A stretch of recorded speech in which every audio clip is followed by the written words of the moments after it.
Our portfolio has been crushing all-time highs with our top two holdings, Tempest AI and Hims and Hers Health, rallying, setting all-time highs, doubling, even tripling from their lows. Our portfolio performance has been nothing short of excellent. And one stock that hasn't been performing quite as well as the others is SoFi Technologies. Now, SoFi is around 13% of my portfolio, but I'm constantly adding more and increasing my position size in SoFi due to my confidence in management. I believe we have a very exciting 2025 and many years ahead. We're still growing extremely fast. We're reinvesting back into the business. And in today's video, I want to break down the Fireside chat that Anthony Noto, SoFi CEO, had on Tuesday. He said a lot of things that was very important that I want to throw in here and analyze and break down what he means by this. So let's get right into the video. One thing I want to mention before we get into the Fireside chat and a few more things, I want to talk about what I got from this recent earnings report.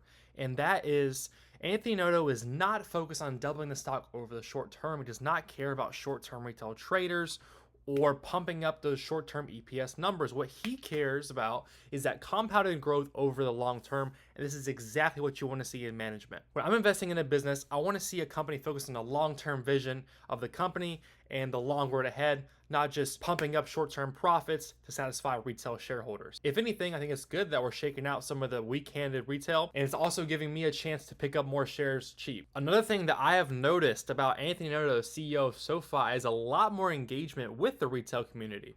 As you see here, you got Data-Driven Investing posting with Crossroads Roy. I'm fans of both of these guys. They were basically joking around, talking about how he was blaming Roy that the stock was going down because of his tweet, and it's down a few cents or a dollar or two.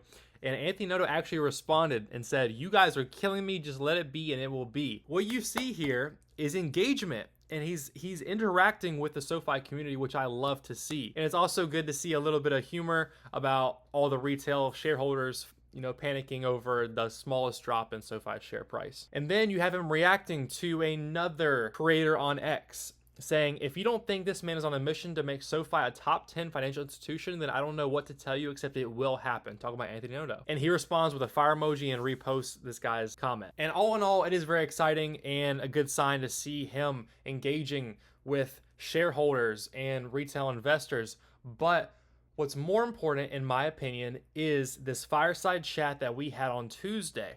There was so much good information in this Fireside chat, and I really think it took a while for Wall Street to digest this. I really think this is why you saw that jump in price up above $16 a share on Friday. Sometimes Wall Street takes a few days to digest events or earnings or chats with the CEOs. And this is exactly what I think we saw. There's a lot of good information, so I'm going to be talking about what Anthony Noto said, as well as showing some clips from the Fireside chat itself. To start it off, one of my favorite parts of the Fireside chat is when Anthony Noto responded to the people saying SoFi is just a bank. He says, "We are not a bank. We have a bank. We are a mission-driven digital financial services company." And he basically just shuts down all of the haters saying, "Oh, SoFi is just a bank. SoFi is just a bank. We should value it as a bank." And I love to see it. I love to see that management is listening to the naysayers and the bear cases and calling them out and saying, "Hey, you're wrong." As I mentioned, a mission-driven digital financial services company.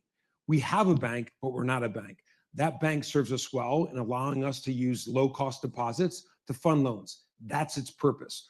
But at the end of the day, that bank also allows us to do B2B activity and be the sponsor bank for Galileo and the tech platform in building these other businesses. He then goes into the benefits of having a bank. Some of the benefits are it gives SoFi a low-cost deposit to fund loans. He says it also allows them to do B2B activity and be the sponsor bank for Galileo. And then if you've been on Twitter recently, you've seen a lot of shareholders or naysayers saying the tech platform and hating on its growth. You've even seen some really strong SoFi bulls go on Twitter and YouTube and make videos very, very upset about Galileo's, SoFi's tech platform's growth. It's been lackluster recently, but Anthony Noto addresses this directly. I think the thing that I hear that is somewhat confusing to me is people think the tech platform's success or failure will determine whether SoFi is a fintech company or a bank. Let's be perfectly clear. We're a mission-driven digital financial services company.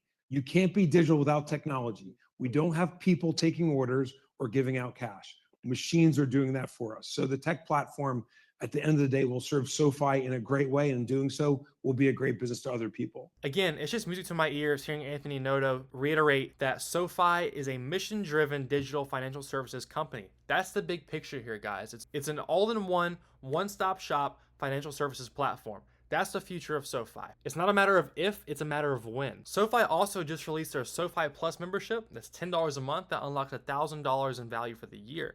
At the end of this call, he touches on level 1 options, something that I've been talking about for a while now that I would love to see come to the Invest platform. But he emphasizes the priority of SoFi Plus over level 1 options, how SoFi Plus is much more important and will be much more beneficial to members rather than level 1 options. What we'll continue to do is make sure that we're making the right trade-offs. We have to make decisions every day. Do we invest in tier 1 options or SoFi Plus?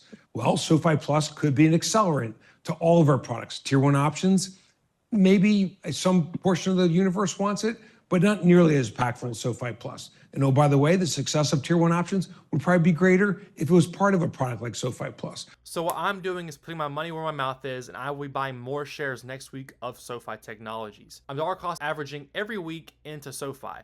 Now I'm also using the premiums that I collect from selling covered calls. That's going into SoFi as well. I'm also building a small cash pile. Like I said, it's still really small right now, but that's what I'm doing with my capital. I appreciate you guys watching. As always, it's not financial advice. There's a link to the Discord in the description below. I would love to get to know you guys, talk to you guys about SoFi, Tempest, HIMS, y'all's investments, and we can all share our convictions on our plays. So thank you for taking the time to watch this video, guys. I really appreciate you. Take care of yourself, guys.